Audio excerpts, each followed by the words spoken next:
Long type sentence को हल करने का ये रूल नंबर 3 है और यह रूल भी बड़ा इम्पोर्टेंट है। अब तक हमने 2 रूल्स सीखे, उन रूल्स पर एक बार संक्षेप में नजर दौड़ा लें। हमने पहला रूल सीखा, इसमें फर्स्ट रूल हमने सीखा the role of contradictive word. Second rule हमने सीखा रिपीटिशन ऑफ सब्जेक्ट या रिपीटिशन ऑफ नाउन। और थर्ड हमारा रूल है the role of pronoun in grouping. इस पर चर्चा करने के पहले मैं कुछ बात बता दूं आपको। लॉन्ग टाइप के सेंटेंस को हल करने में हमने देखा कि सब्जेक्ट के रिपीटिशन का बहुत बड़ा योगदान था। आप कई लॉन्ग टाइप के सेंटेंस को आप देखेंगे कि लॉन्ग टाइप के सेंटेंस को हल करने के लिए प्रोनाउन का भी बहुत बड़ा योगदान है। अर्थात किसी भी सेंटेंस में प्रोनाउन का प्रयोग होने का आशय यह होगा कि इस प्रोनाउन के अनुसार इस वाक्य के पहले उसका नाउन अवश्य रखा गया होगा। अर्थात हमारा जो उद्देश्य होगा वो उद्देश्य यह होगा कि यदि किसी भी सेंटेंस में कोई प्रोनाउन दे दिया गया हो तो उस प्रोनाउन को हम और आप अंडरलाइन कर लें या उस प्रोनाउन को इंसर्किल कर लें और इस प्रोनाउन के अनुसार नाउन को खोजकर नाउन और प्रोनाउन का एक ग्रुप बना लें। ग्रुप बनाते समय यह हमेशा ध्यान में रखें कि नाउन पहले रखना है और प्रोनाउन बाद में रखना है। जब प्रोनाउन की चर्चा हो रही तो इसमें यह भी चर्चा कर दूं कि सेंटेंस अरेंजमेंट के प्रश्न में लेखक प्रोनाउन को नॉमिनेटिव केस में भी रख सकता है या लेखक प्रोनाउन को ऑब्जेक्टिव केस में भी रख सकता है। ये केस कोई प्रॉब्लम नहीं खड़ा करेंगे। आप चाहे प्रोनाउन किसी भी सेंटेंस में कहीं पर भी मिले, चाहे उसका केस नॉमिनेटिव हो या उसका केस ऑब्जेक्टिव हो, आप उस प्रोनाउन को अंडरलाइंड कर ले और इस प्रोनाउन के अनुसार आप उसके सब्जेक्ट को खोज ले या सब्जेक्ट को खोजे। यदि सब्जेक्ट मिलता है अर्थात नाउन मिलता है तो नाउन वाले सेंटेंस को पहले रख देंगे और प्रोनाउन वाले सेंटेंस को तुरंत बाद में रख देंगे और नाउन प्रोनाउन का ग्रुप बना करके बाकी ऑप्शंस को एलिमिनेट करने का काम करेंगे। इसलिए हम और आप संक्षेप में ये जान सकते हैं कि किसी भी लॉन्ग टाइप या शॉर्ट टाइप के सेंटेंस को हल करने में प्रोनाउन का बहुत बड़ा योगदान है। अब हम आप एग्जाम्पल्स ले लें। जैसे इस स्थान पर आप एक एग्जाम्पल देख रहे होंगे। सबसे पहले सेंटेंस नंबर S1 में अर्थात फर्स्ट सेंटेंस में एक स्थान पर आर्मी ऑफिसर्स की चर्चा है। आप देख रहे होंगे इसी स्थान में पीपुल की भी चर्चा है, लेकिन कई जगह पर आप देखेंगे कि आर्मी का रिपीटिशन भी है या ऑफिसर्स का रिपीटिशन भी है। तो ये बोला जा सकता है कि लेखक का स्ट्रेस पीपुल पर नहीं होकर के लेखक का स्ट्रेस आर्मी ऑफिसर्स पर है। अब आर्मी ऑफिसर्स पर है। अब यदि आर्मी ऑफिसर्स को किसी वाक्य में रिपीट कर दे तब तो उस आर्मी ऑफिसर वाले को सेकेंड सेंटेंस चुन लेंगे। यदि आर्मी ऑफिसर्स को एग्जैक्ट रिपीट नहीं करेगा तो आर्मी ऑफिसर के हिसाब से प्रोनाउन को हम ध्यान में रखेंगे। आप देख रहे होंगे कि पी में सिर्फ आर्मी है, आर्मी ऑफिसर्स नहीं है, इसलिए पी वाले सेंटेंस को हम दूसरा सेंटेंस नहीं चुनेंगे।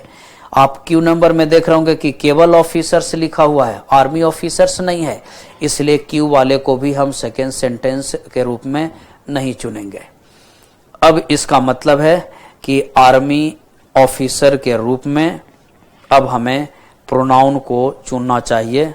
अब जब प्रोनाउन को चुनने का हम आप काम करेंगे तो आप देख रहे होंगे क्यू नंबर सेंटेंस में ही दे का प्रयोग किया गया है। ये दे यह बता रहा है कि S1 में रखे गए आर्मी ऑफिसर्स चूंकि प्लुरल है तो इसी प्लुरल के लिए हमने ये दे प्रोनाउन रखा है और तब उसी को इसने कहा दे आर ऑफिसर्स। हमने पहली नजर में क्यू को ऑफिसर्स के आधार पर हटाया क्योंकि हमारा टारगेट था आर्मी ऑफिसर के रिपीटिशन को चेक करना, लेकिन आर्मी ऑफिसर के रिपीटिशन को किसी में नहीं रखा, तो हमने केवल ऑफिसर वाले के कारण हमने क्यू को हटाया। लेकिन जैसे ही आर्मी ऑफिसर के हिसाब से हमने देखा कि क्यू नंबर सेंटेंस में प्रोनाउन दे रखा गया है, तो लेखक यह स्पष्ट हम लोगों के सामने कर देना चाह रहा है कि हमने जो दे का प्रयोग किया, प्रोनाउन का प्रयोग किया, वो आर्मी ऑफिसर्स के लिए किया। इसलिए अब आप फर्स्ट सेंटेंस के बाद क्यू सेंटेंस को ही दूसरा वाक्य चुने। ऐसी स्थिति में ऑप्शन नंबर 4 और ऑप्शन नंबर 2 एलिमिनेट कर दिया जाएगा। अब आप सेंटेंस नंबर S6 में आ जाएं। आप देख रहे होंगे S6 में ही का प्रयोग किया गया। इसका आशय यही है कि सेंटेंस नंबर 6 के पहले जिस किसी भी वाक्य को रखेंगे उस वाक्य में ही के अनुसार नाउन होना चाहिए। चूंकि ही प्रोनाउन सिंगुलर है और थर्ड पर्सन का सूचक है, इसलिए सेंटेंस नंबर इसके पहले का जो भी सेंटेंस होगा उस सेंटेंस में नाउन होना चाहिए और नाउन सिंगुलर और थर्ड पर्सन होना चाहिए। यदि हम और आप गौर करेंगे तो सेंटेंस नंबर S में माय फादर लिखा हुआ है और इस सेंटेंस में माय फादर के लिए ही S6 में लिखा हुआ है he wanted me to stay for another 2 months।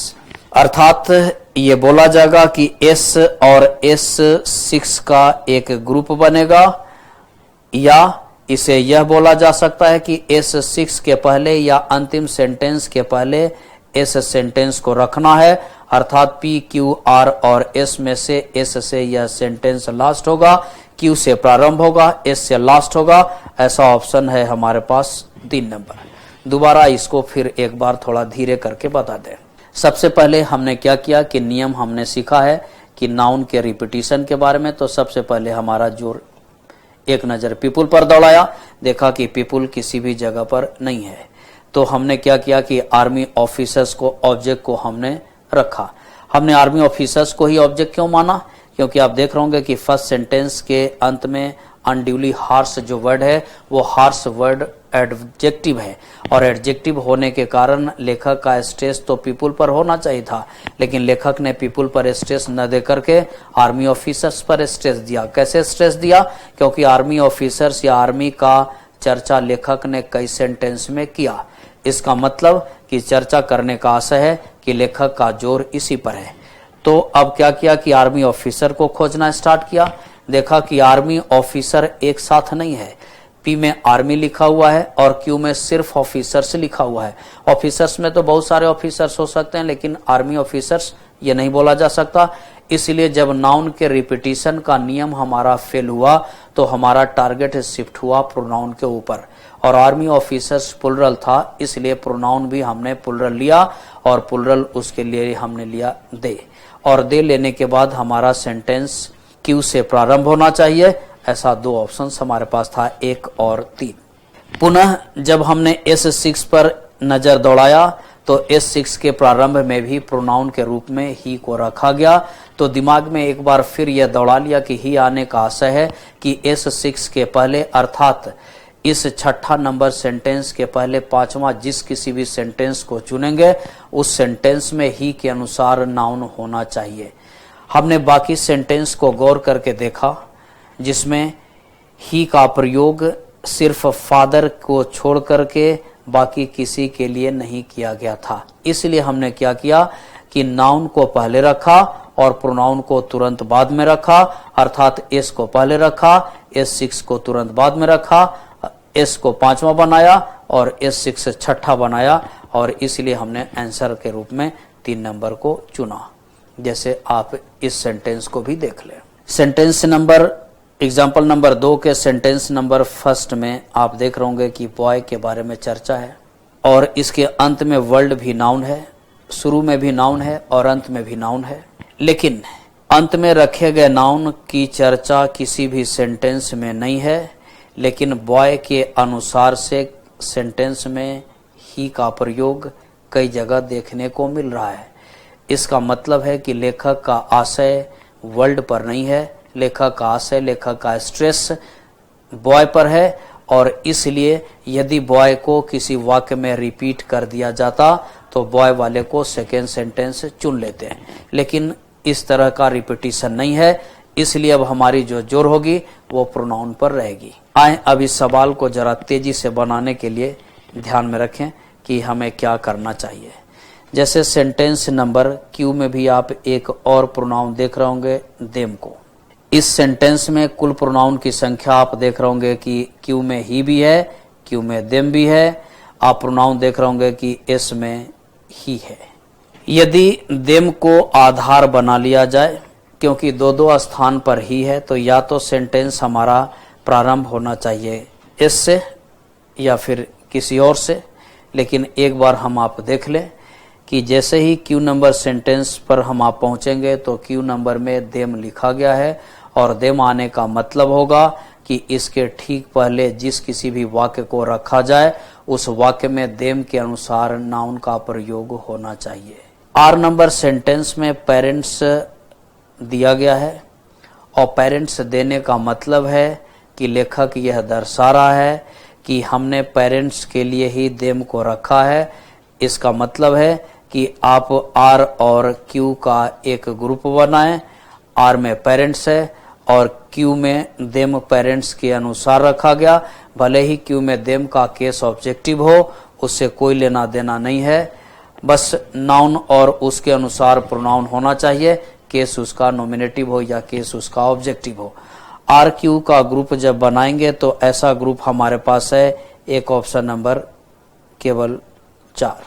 यदि किसी और भी ऑप्शन को हम आप चुनते, जैसे मान लिया जाए कि यदि ऑप्शन नंबर 1 का क्रम ऐसा हो, पी हो, आर हो, क्यू हो और एस हो, तब ऐसी स्थिति में हम पी को पहला सेंटेंस नहीं लेते।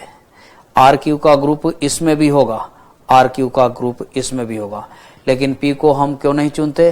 क्योंकि पी में आप देख रहे होंगे कि बट रखा गया है, और हम लोगों ने नियम पढ़ा है कि कंट्राडिक्टरी वर्ड वाले को कोशिश करना चाहिए कि सेकेंड सेंटेंस के रूप में नहीं चुने।